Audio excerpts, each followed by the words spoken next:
Assalamualaikum warahmatullahi wabarakatuh. Perkenalkan, nama saya Reni Fijarwati, CGP Angkatan 10 dari Kabupaten Semarang. Akan melakukan aksi nyata modul 1.4 budaya positif. Assalamualaikum warahmatullahi wabarakatuh. Terima kasih Bapak Ibu atas kesempatan meluangkan waktu untuk menghadiri kegiatan diseminasi saya tentang modul 1.4 budaya positif. Mungkin Bapak Ibu sudah terlalu sering mendengar sampai mungkin udah hafal apa itu budaya positif, ya. Cuman saya versinya sedikit berbeda. Oke, kita lihat apa itu budaya positif. Budaya positif itu adalah upaya menciptakan lingkungan belajar yang aman, menyenangkan, dan bermakna bagi semua murid.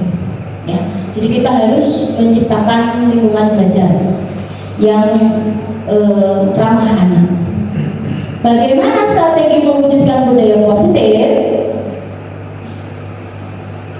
Ini strateginya, Bapak Ibu. Yang pertama, kita harus membangun visi yang jelas dan berpihak pada murid. Ya, tentu saja visi ini harus lahir dari anak-anak, dari warga sekolah. Ya. Kenapa? Karena visi itu tidak akan terwujud kalau tidak ada kesadaran bersama dari warga sekolah. Kemudian setelah membangun visi, ya, kita membuat keyakinan kelas atau keyakinan sekolah. Ya. Kemudian kenali kebutuhan dasar murid, kemudian menerapkan strategi disiplin positif dan membangun komunitas, serta melakukan pelibatan terhadap orang tua dan masyarakat. Dan yang terakhir adalah refleksi dan evaluasi. Oke, kita lanjut. Bagaimana membangun visi yang jelas dan berpihak pada murid? Visi dan misi ini harus disepakati bersama oleh seluruh warga sekolah, termasuk murid, guru, dan staf sekolah. Visi dan misi ini menjadi landasan bagi semua kegiatan dan program di sekolah.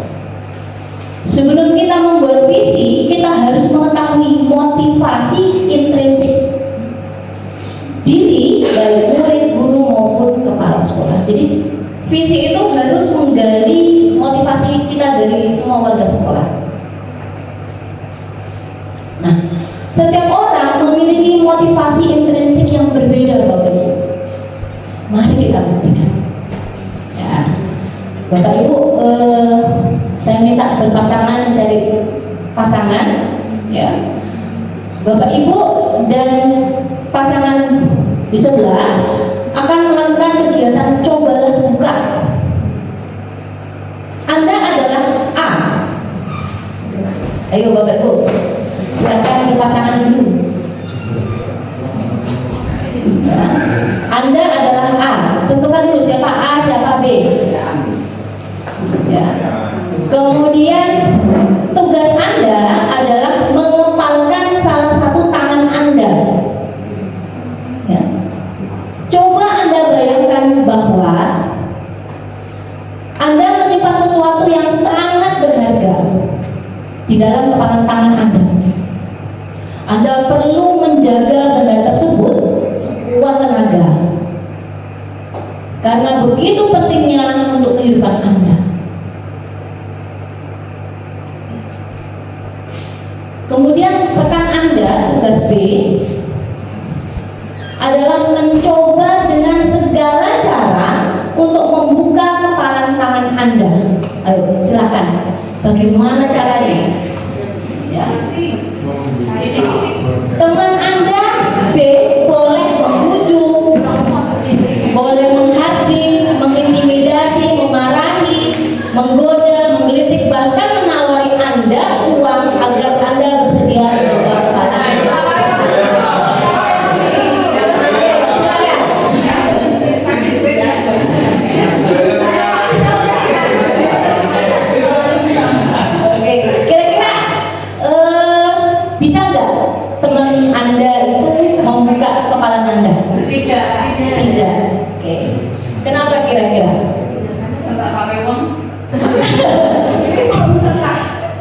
Ya, karena masing-masing kita punya motivasi intrinsik yang berbeda, gitu ya. Kemudian siapa yang memegang kontrol? Diri sendiri. Yang ketiga, apa yang dapat dijadikan pelajaran bagi kita dalam mengendalikan orang lain? Ini tampilannya, ya, bahwa kita tidak akan melepas genggaman karena memiliki kepentingan. Semua orang memiliki motivasi yang berbeda. Yang kedua, kontrol itu pada diri kita sendiri. Kita nggak bisa memaksa orang sesuai dengan kemauan kita. Yang ketiga, pelajarannya adalah kita tidak bisa menggerakkan orang lain jika kita tidak memahami kebutuhan orang tersebut. Ya, kita lanjut. Nah, bagaimana sih kebutuhan dasar murid atau warga sekolah? Ya. Tentu saja dunia yang berkualitas itu tempat khusus dalam pikiran kita. Kita membayangkan tempat yang nyaman, yang membuat kita selalu bersemangat, berbunga-bunga seperti orang jatuh cinta. Murid juga demikian, Bapak Ibu, bahwa murid juga punya dunia yang berkualitas. Kira-kira gitu gambarannya. Apa saja kebutuhan dasar kita? Ini ada 4. Kebutuhan untuk diterima atau disayang. Jadi kenapa anak-anak itu sering nakal? Mohon maaf, kita labeli nakal. Sering membuat ulah. Bisa jadi salah satu kebutuhan ini tidak terpenuhi. Bisa jadi wajahnya itu sudah jengkel. Dan dia merasa energi yang kita salurkan itu dia rasakan juga.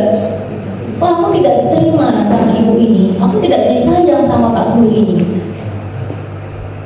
Yang kedua, bisa jadi dia merasa puas sudah melanggar sesuatu, misalnya merasa bisa membuat bapak ibu guru marah, kayak ada kebanggaan. Bisa jadi juga mereka itu butuh senang. Kita asing aja, misalnya mereka di pojok sana ngobrol sendiri. Kenapa? Bosan. Ya. Kita sibuk dengan HP kita sibuk dengan kegiatan pribadi kita, sampai kita lupa bahwa mereka itu butuh diperhatikan. Dan yang terakhir, kebutuhan untuk bebas. Nggak usah jauh-jauh, saya saja kalau belajar selalu diomeli terus, bergerak sedikit salah, pasti saya itu berbuat nakal. Gitu. Sama dengan murid. Ya. Mari kita simak videonya.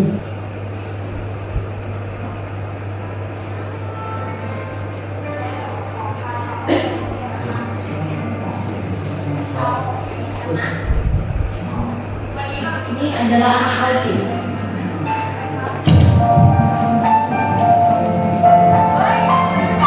Dia selalu diolah, selalu menggunakan namanya cap.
Jadi suatu ketika ibu gurunya ini tidak ada di kelas, guru pengganti tidak bisa mengendalikan anak ini karena tidak paham apa kebutuhan si anak.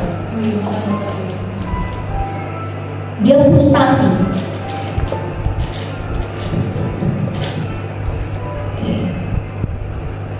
Dia dipisahkan dengan anak lainnya untuk mengendalikan dirinya. Kemudian ibu ini ditelepon, suruh datang.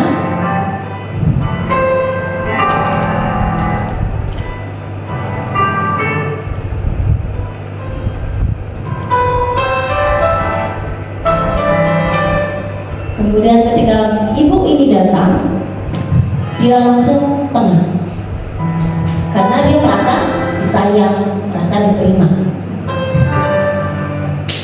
Seketika dia berhenti dan dia merasa nyaman. Berilah pelukan, itu menandakan dia diterima. Dia itu ternyata punya kecerdasan, Bapak Ibu. Dia punya kecerdasan yang di atas rata-rata. Dia meskipun dapat bulian, ejekan, ternyata setelah diketahui disayang tadi kebutuhannya terpenuhi, ternyata bakatnya, kecerdasannya itu langsung melompat melebihi dari teman-temannya. Ya, sudah ketika dia diejek, diambil kartunya, dia marah, dikejar, ya, dipukul anak yang muda-muda, sampai tidak terkendali. Dan sedihnya orang tua murid itu protes, yang orang tua yang dipukul tadi protes dan berniat mengusir Chow. IQ-nya rendah, dilabelin seperti itu. Gurunya marah.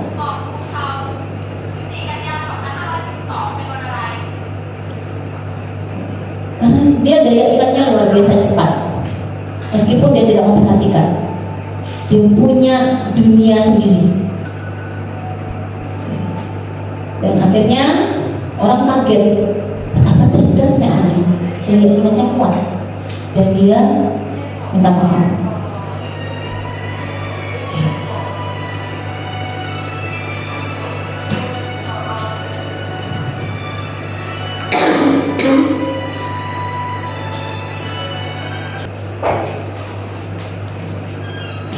Apa yang bisa kita ambil, Bapak Ibu? Bahwa dengan mengerti siswa, kita bisa membuat lompatan yang bertinggi. Dia bisa menerima, bisa merasa diterima, merasa disayang, merasa kebutuhannya itu terpenuhi. Itu anak autis, apalagi anak-anak kita yang normal. Saya yakin sekali bahwa dengan kerendahan hati kita menerima dia apa adanya, tanpa label yang menjustis. Saya yakin mereka lebih baik. Namanya kenakalan anak-anak loh, wajar. Kita juga dulu SMP seperti apa. Kemudian menurut Stephen, bila kita ingin membuat kemajuan perlahan, sedikit-sedikit ubahlah sikap atau perilaku Anda. Jadi kita kalau melihat perubahan anak-anak itu berubah, kita dulu berubah. Namun, bila kita ingin memperbaiki cara-cara kita, maka kita perlu mengubah kerangka acuan berpikir kita.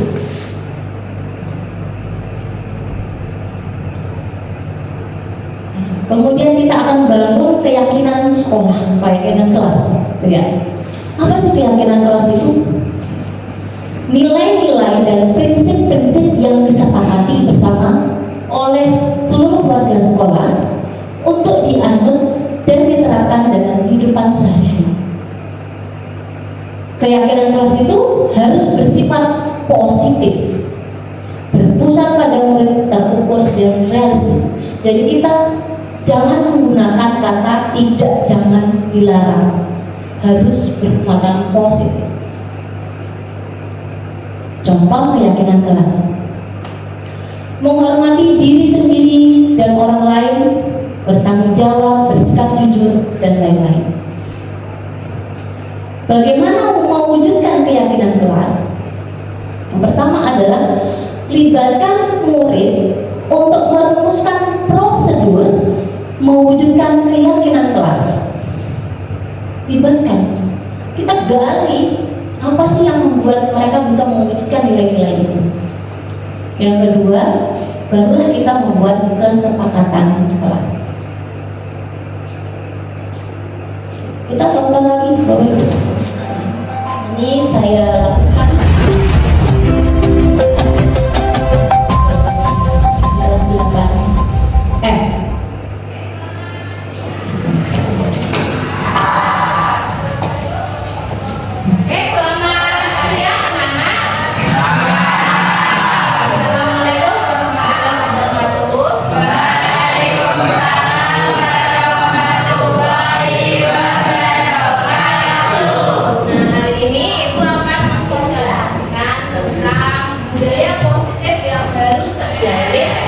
Di dalam kelas kita, kelas kalian ya.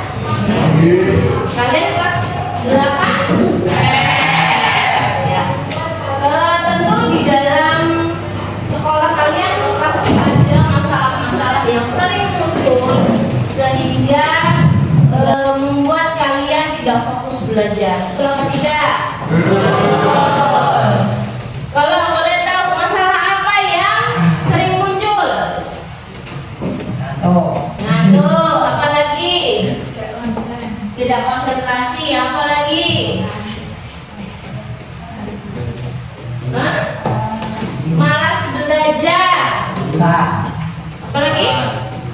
Bosan. Itu rata-rata itu keinginan apa yang belum terpenuhi?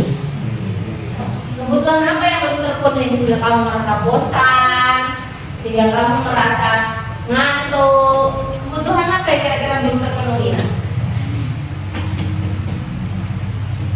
Kebutuhan apa? Kesenangan ya? Kamu butuh senang?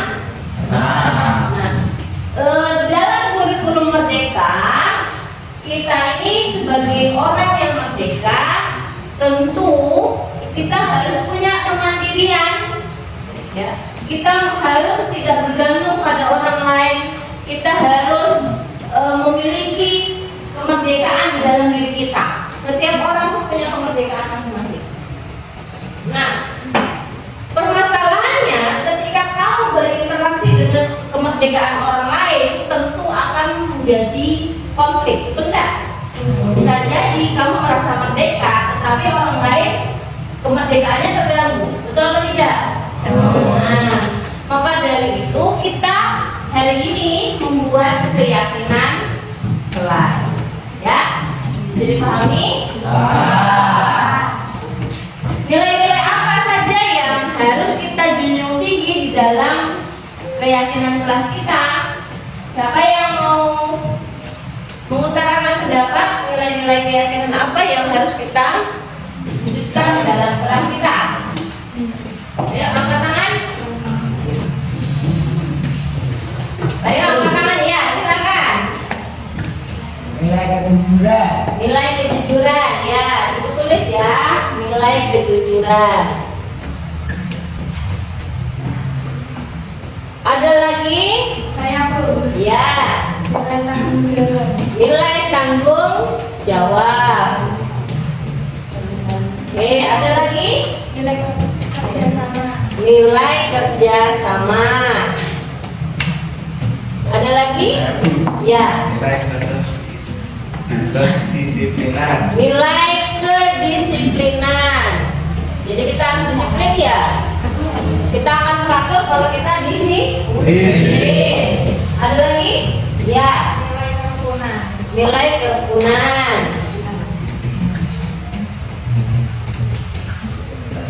Ada lagi anak-anak? Ya. untuk saling menghargai. Nilai untuk saling menghargai. Ya, terima kasih. Ada lagi? Ya, Nilai kepedulian. nilai kepedulian. Ya. Kalau kita bayangkan ini kita wujudkan, kira-kira damai dari kelas kita.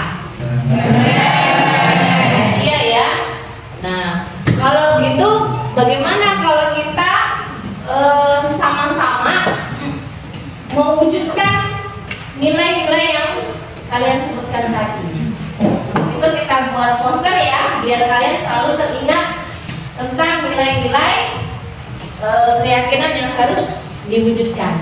Ya, siapa yang mau maju duluan untuk membuat poster? Silakan. Ya, silakan. Sudah dilepas itunya? Ya. Nah, ada lagi? Ya.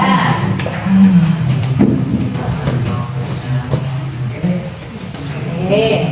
Silakan. Oke. Ya.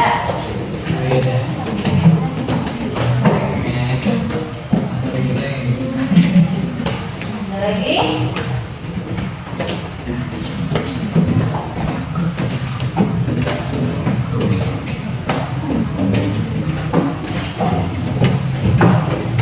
Oke, Mas Revi?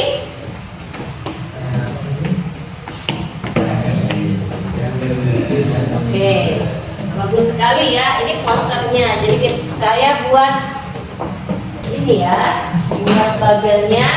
Bagaimana kita mewujudkan nilai-nilai tadi?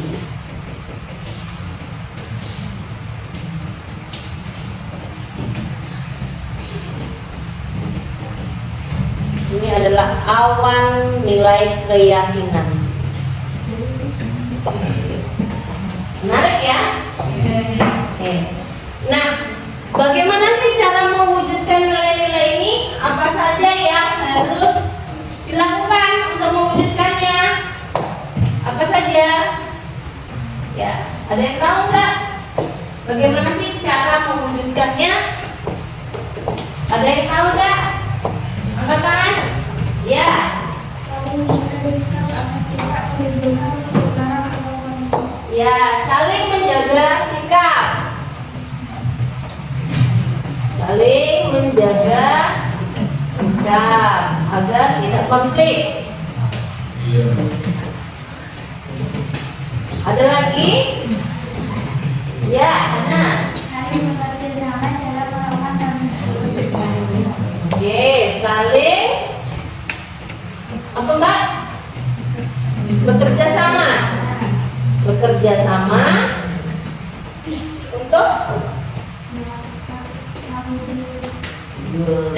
saling bekerja sama dalam melaksanakan ya, dalam melakukan apa Mbak Ana? Tanggung jawab bersama.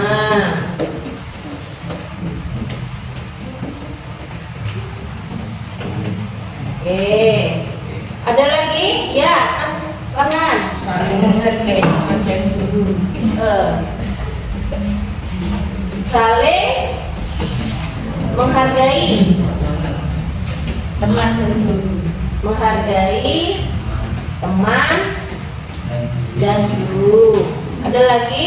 Ya, silakan Mas Radit. Menjaga kedisiplinan masuk atau keluar kelas dan mengumpulkan tugas. Ya, menjaga kedisiplinan. Masuk atau keluar kelas. Ya, masuk atau keluar kelas Dan mengumpulkan tugas. dan mengumpulkan tugas.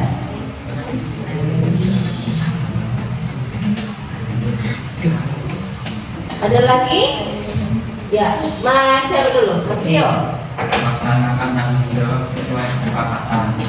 Melaksanakan Jawab tanggung jawab sesuai kesepakatan. sesuai kesepakatan. Ada lagi? Ya, Mbak. Bagaimana? Selalu peduli terhadap teman, guru, dan lingkungan. Bagus sekali. Ya, Mas Hakim. Selalu jujur dalam melakukan segala sesuatu. Selalu jujur dalam melaksanakan sesuatu. Segala sesuatu ya. Wah, luar biasa sekali ya. Hebat-hebat semua dalam menyusun apa sih yang harus dilakukan. Nah, kalau gitu kita sama-sama ya, kita susun kembali agar ini cara-cara ini semua masuk dalam kesepakatan kelas kita supaya kita bisa lakukan bersama. Jadi kita tumbuhkan rasa ini bersama ya, agar apa? Nilai-nilai keyakinan ini akan terwujud. Ya, siapa yang pertama kali mau menempelkan poster keyakinan kelas? Silakan. Ya, Mas Hakim.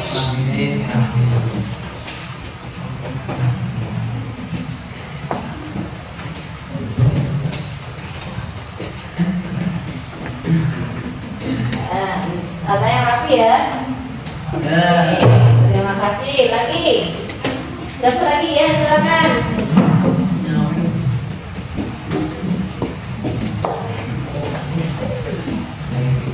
Ya.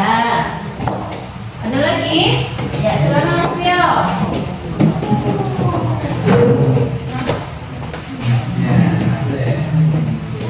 Ya, silakan. Pakai ya, saya kalau cukup ya. Ya. Lagi. Ya, apa?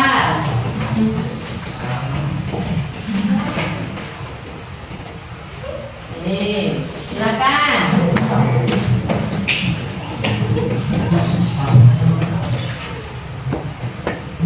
Pak Juni.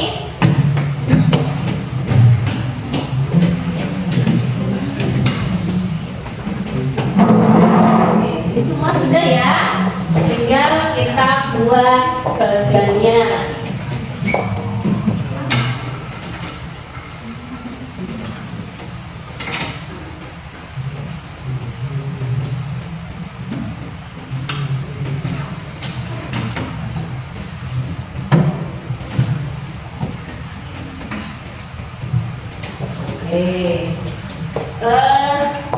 Anak-anak, jadi sesuai dengan kesepakatan kelas bahwa 8E harus melakukan apa?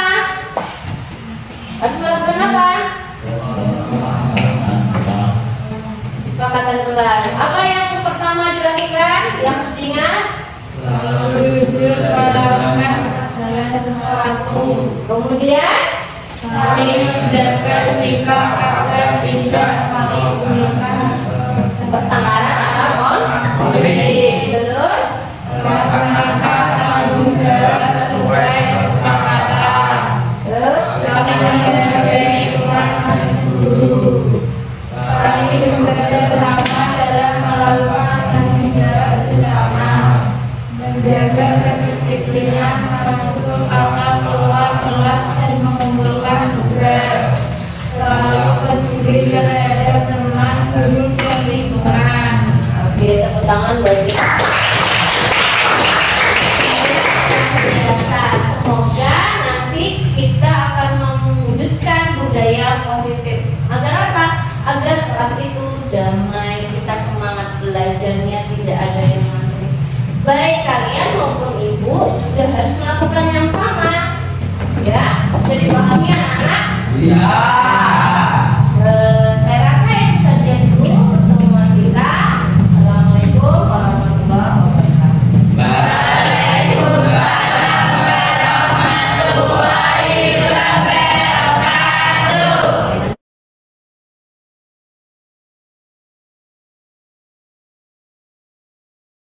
Jadi anak-anak itu mengeluhkan masalahnya adalah pulsa.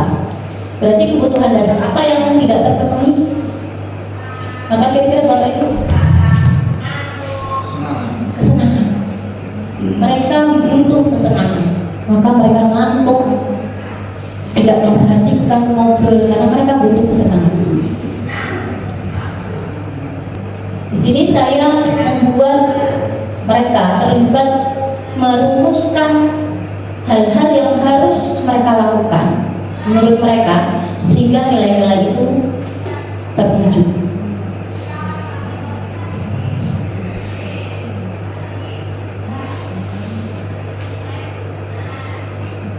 Dari ekspresinya mereka sangat tertarik, semangat. Karena dari sini kita seperti mendengarkan mereka berbicara. Selama ini mungkin mereka yang mendengarkan kita, tapi kita jarang mendengarkan suara hati mereka. Inilah kesempatan untuk membuat kesepakatan kelas.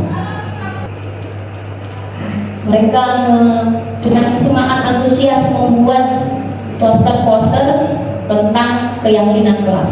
Bahwa mereka tuh berharapnya seperti ini. Terus posisi kontrol, Bapak Ibu mungkin sering dengar posisi kontrol. Udah mungkin Pak Rope, Bu Mor, Bu Nona sudah sering menyampaikan posisi kontrol seorang guru ya, sebagai penghukum, sebagai pembuat rasa bersalah. Jadi anak-anak itu dibuat merasa bersalah ketika dia melakukan kesalahan. Sebagai teman itu seperti apa?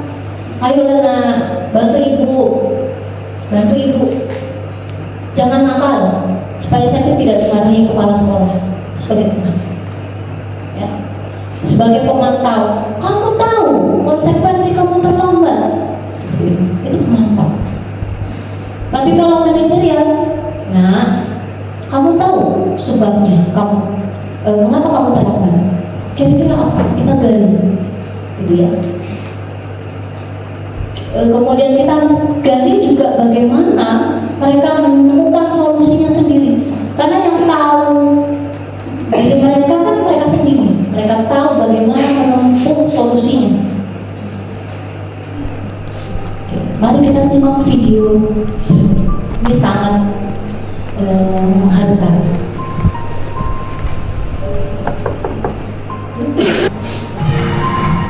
Anak ini setiap hari selalu terlambat. Apa reaksi gurunya?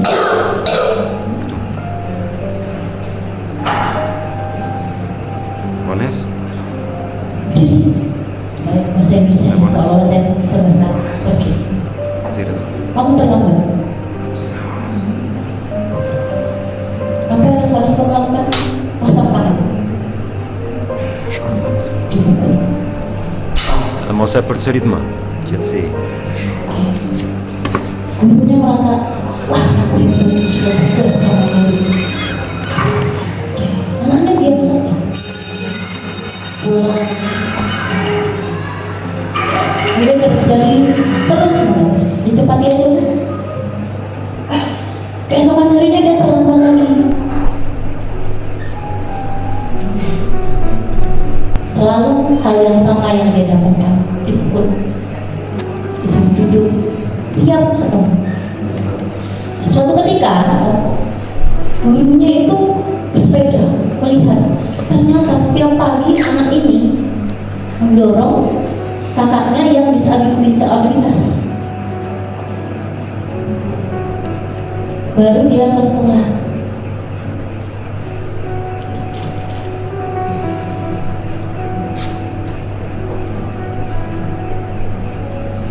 Betapa rasa bersalah ini. Kita tidak pernah bertanya kenapa mereka begitu. Kita tidak pernah menggali penyebab anak itu seperti itu.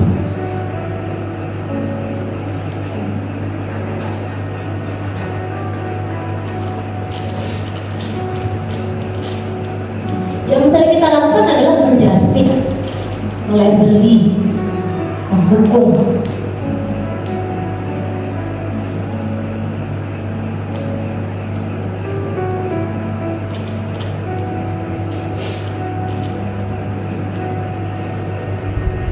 Akhirnya gurunya menyerahkan tangannya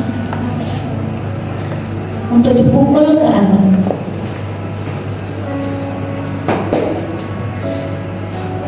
Gurunya menyesal.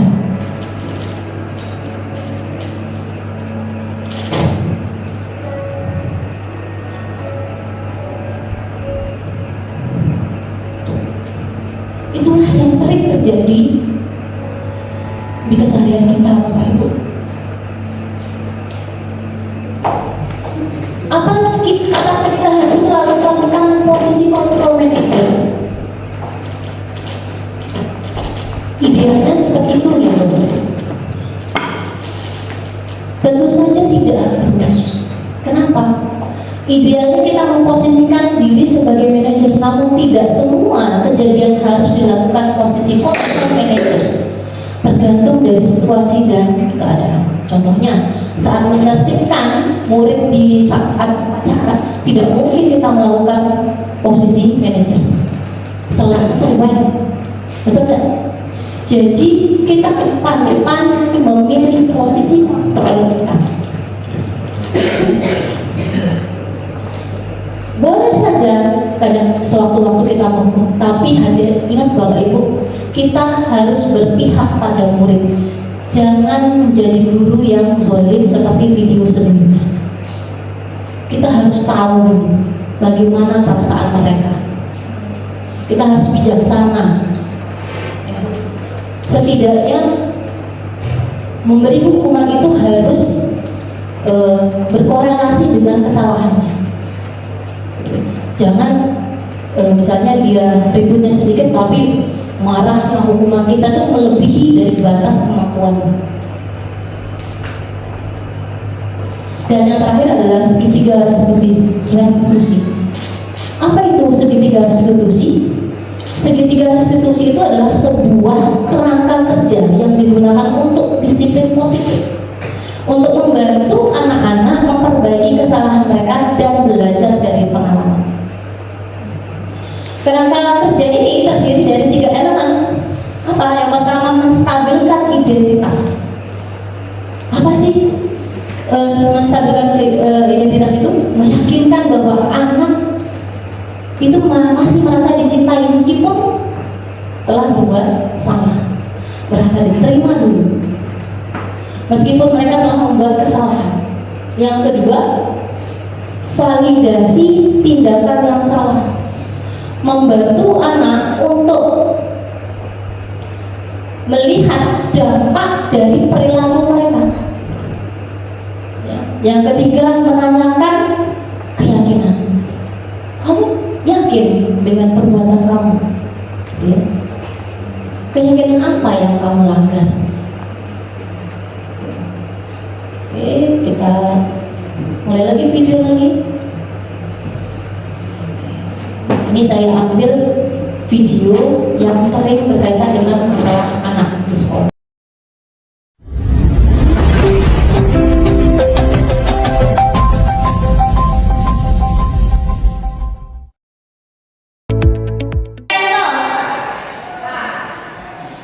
Aku benci buku PR-mu. Namaku kayak apa ya? Alah, gitu aja baperan, dasar Yanto. Anak, tahu nggak tadi ibu memanggil kalian kenapa? Tadi ibu memanggil kalian itu karena ibu melihat bahwa Alia memanggil Anggita dengan sebutan yang lain. Kamu memanggil Anggita dengan sebutan apa ya? Nama orang tua kita. Nama orang tua Anggita. Kamu perasaan kamu bagaimana? Sebenarnya saya sedih, Bu. Sedih ya? Anggita sedih. Nilai apa yang kamu dapat? Tidak menyadari hubungan. Kenapa sih kamu harus memanggil Anggita dengan nama panggilan orang tuanya? Hanya bercanda. Hanya bercanda. Harusnya seperti apa sih? Dan tidak mengalami kesalahan yang sama. Minta maaf dan tidak mengalami kesalahan yang sama. Boleh tahu nggak bagaimana perasaan Anggita ketika dipanggil? Tidak. Terus setelah kita sampaikan, tahu nggak dia sedang apa? Sedih. Sekarang untuk memperbaikinya, kamu mau nggak memperbaiki perilaku ini? Caranya bagaimana? Coba. Mau kamu memaafkan Alia? Untuk saya memaafkannya. Coba boleh dimaafkan. Yang bisa saya minta maaf ya atas perilaku saya tadi. Ya, aku juga sudah memaafkan. Ya, aku juga Saja, terima kasih. Semoga tidak terjadi lagi perilaku yang memberi nama orang.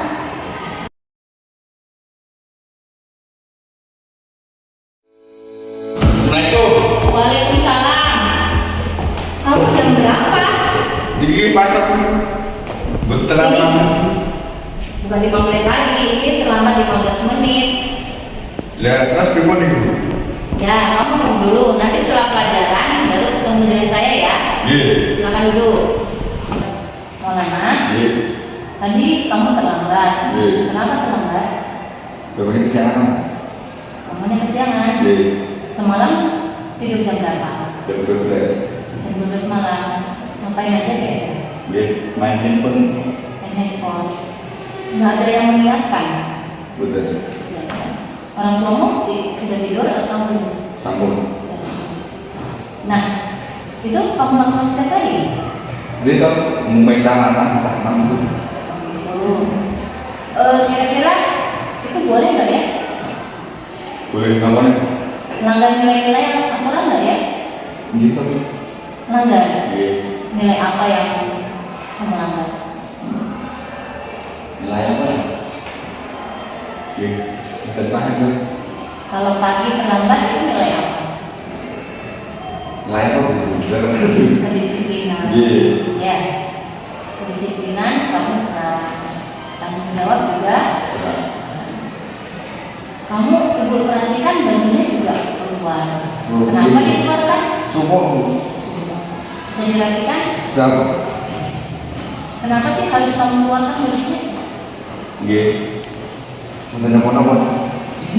Ya, nggak mungkin lah. Segala sesuatu pasti punya alasan. Kenapa? Yang kita kekeh. Oh, nggak ada puasannya. Iya. Tahu nggak kalau baju dikeluarkan itu nilai apa yang kamu langgar? Dia nilai itu mau tuh simpulkan. Disiplinan tadi. Iya. Mau nggak kamu memperbaiki? Mam. Mau. Dengan cara seperti apa memperbaiki? Iya. Berharap tepat waktu dan menerapkan basic dulu. Jadi malamnya perlu begadang kan? Iya. Patroli nak. Patroli baik ini. Patroli biasa mulai. Oh gitu.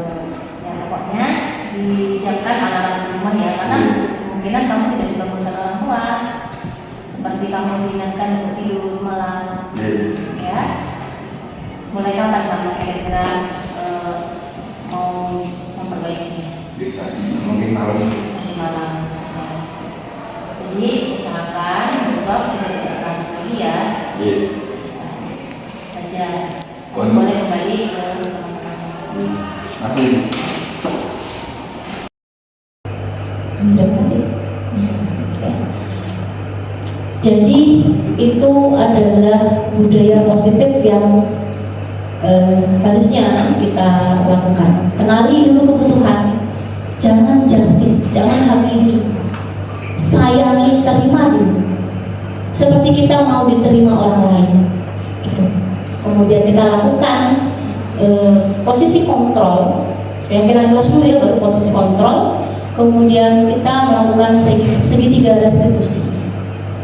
Oke, kita jadi guru itu harus seperti seorang petani. Petani itu menanam padi, dia tahu ekosistemnya seperti apa, kebutuhannya seperti apa. Jangan kita perlakukan padi seperti kita menanam karet sawi. Salah prosedur, salah akhirnya. Kita mungkin kalau luka fisik masih bisa diobati betadin gitu, tapi kalau luka mental itu sulit, akan dibawa sampai dewasa. Jangan mengalami traumatik. Mungkin saya sesi berikutnya saya berikan kalau ada yang mau bertanya atau bertanya. Ya, silakan.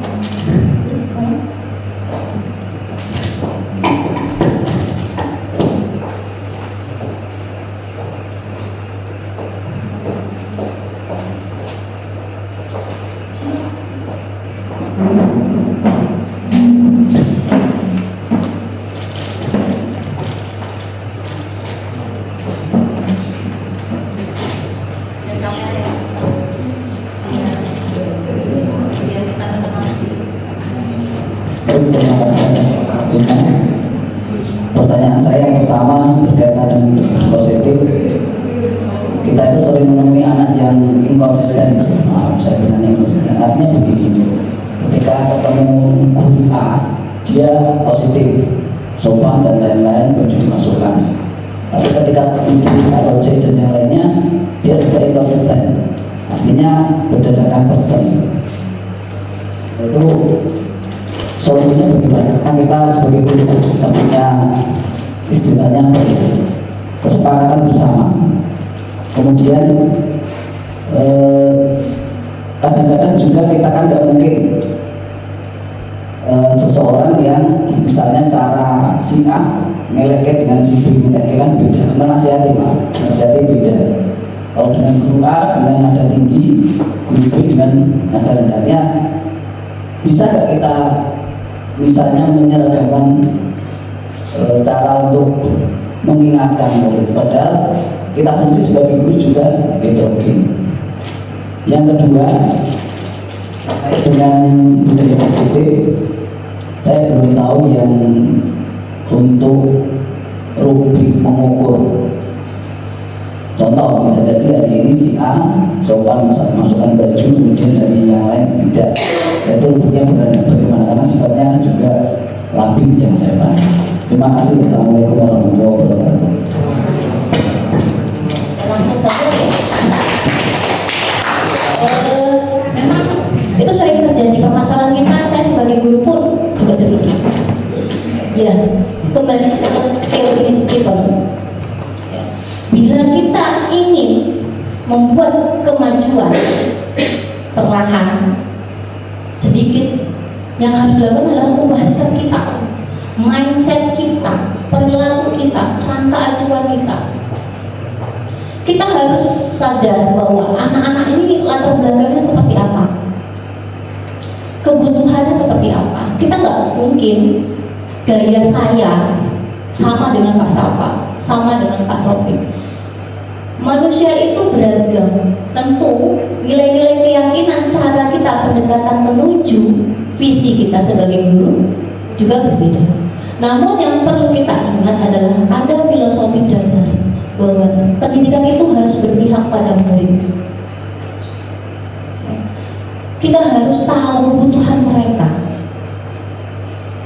Mentransferkan ilmu tugas kita, tapi yang lebih adalah membangun peradaban, membangun karakter. Itu penting.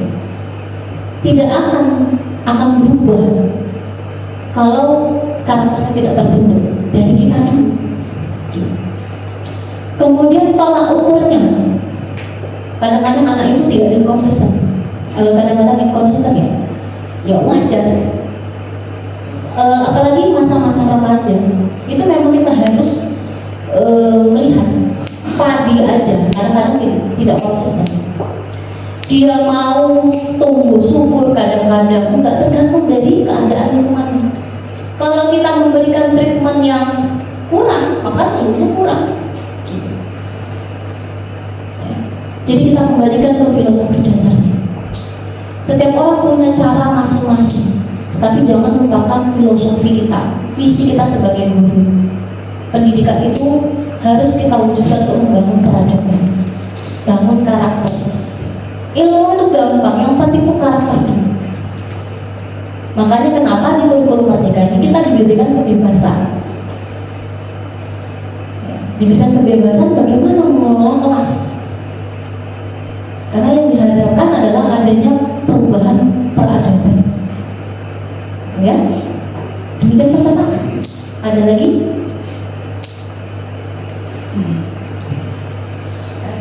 Gini, saya gugup kalau besok saya ketakutan.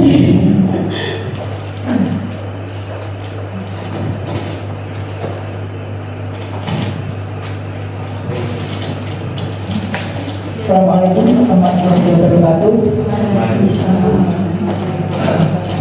Tadi yang disampaikan oleh Bu Red, karena saya baru beberapa episode mengikuti. Kalau sebelumnya tadi ada video-video yang mungkin agak meneteskan air mata gitu. Coba nanti teman-teman atau bapak ibu guru kita merunut kembali ketika anak-anak kita itu memang beda kelihatan. Kalau dari dulu anak-anak di SMP 2 Suswan itu berlatar belakang orang tuanya petani.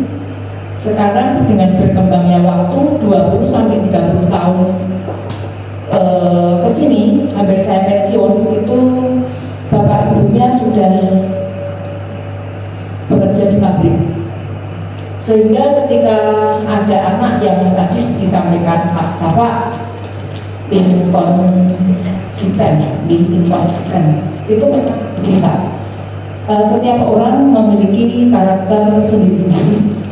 Jadi bapak ibu guru itu punya cara yang berbeda. Mungkin Bu Neni dengan Bu Murwani dengan saya ini berbeda. Apalagi kalau saya itu kok konon keburu sulit. Ada anak waktunya masuk harus mengerjakan tugas, bapak ibu gurunya belum datang, anak-anak sudah jajan. Nah, ini monggo bapak, kita memang dengan adanya guru penggerak saling untuk memberikan informasi, memberikan banyak pengertian, memberikan banyak pengalaman. Mungkin pengalamannya Bu Reni, Bu Ati, Bu Tuti itu berbeda.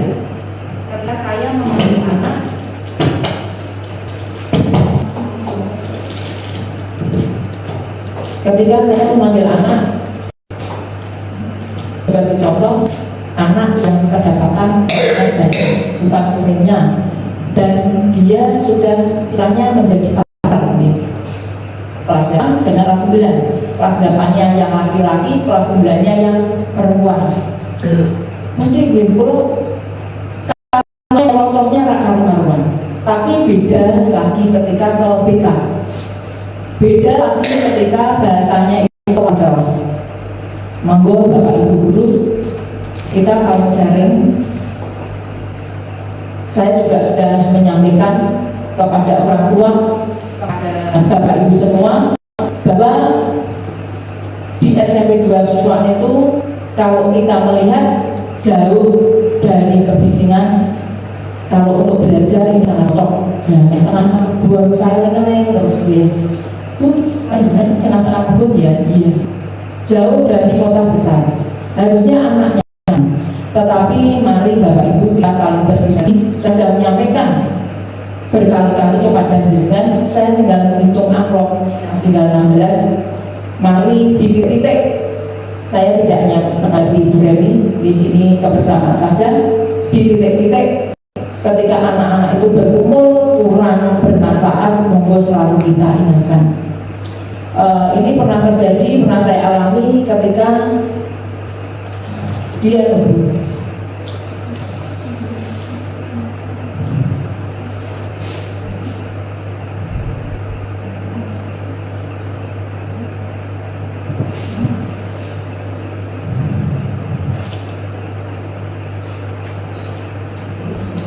tidak sampai suruh tiga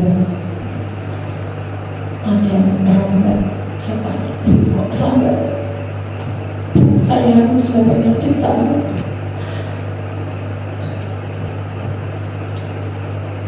Akhirnya kelas 2 sama TK. Terus orang itu ayahnya sudah meninggal, kerja serabutan.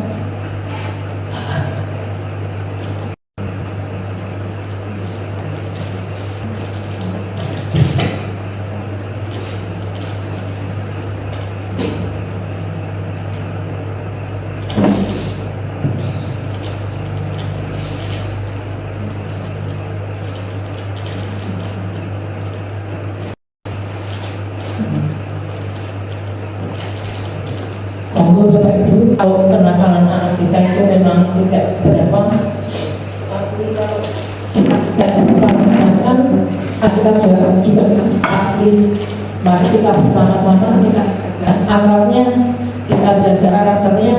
Kalau ilmu Quran itu memang sebentar bisa jadi, anak-anak juga bisa dirasakan dalam waktu kerja, mereka juga bisa mendapatkan ilmu-ilmu dari video, dari Instagram atau dari bermacam-macam media sosial. Tapi untuk karakter mari kita bangun bersama-sama. Mungkin kalau orang tua sudah agak nyaib, ya lagi yang dirujuk kalau bukan kita sebagai guru. Itu saja tambahan dari saya. Assalamualaikum warahmatullahi wabarakatuh.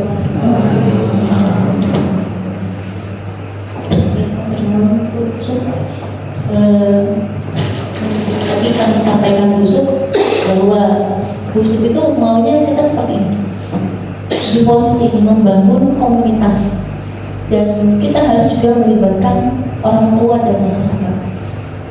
Kalau itu kita lakukan secara kontinu, keberlanjutan, dan jangan lupa lakukan juga refleksi dan evaluasi.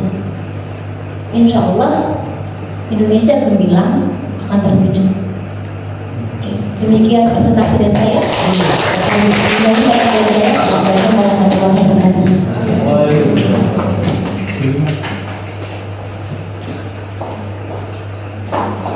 Terima kasih Bapak Ibu.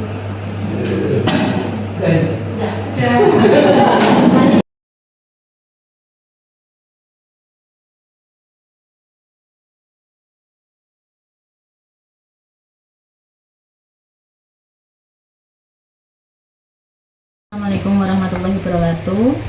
Setelah saya mengikuti diseminasi yang dipaparkan oleh Ibu Reni, saya selaku guru pendidikan agama Islam khususnya, bahwa materi yang disampaikan beliau itu pertama itu sangat menginspirasi, yang kedua banyaknya contoh-contoh yang baik sebagai kita sebagai guru, bahwa budaya positif yang diterapkan dari materinya Bu Reni itu banyak memberikan energi positif, khususnya bagi guru-guru yang masih muda, di mana harus mengetahui bahwa kebutuhan dasar seorang peserta didik itu benar-benar harus dipenuhi. Yang kedua, budaya positif yang dipaparkan oleh Bu Reni itu juga membawa perubahan yang positif bagi peserta didik secara kontekstual dan secara global. Lanjutkan Bu Reni.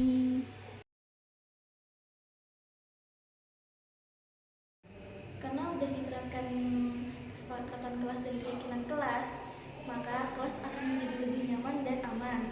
Karena mereka sudah sadar pentingnya menjaga keyakinan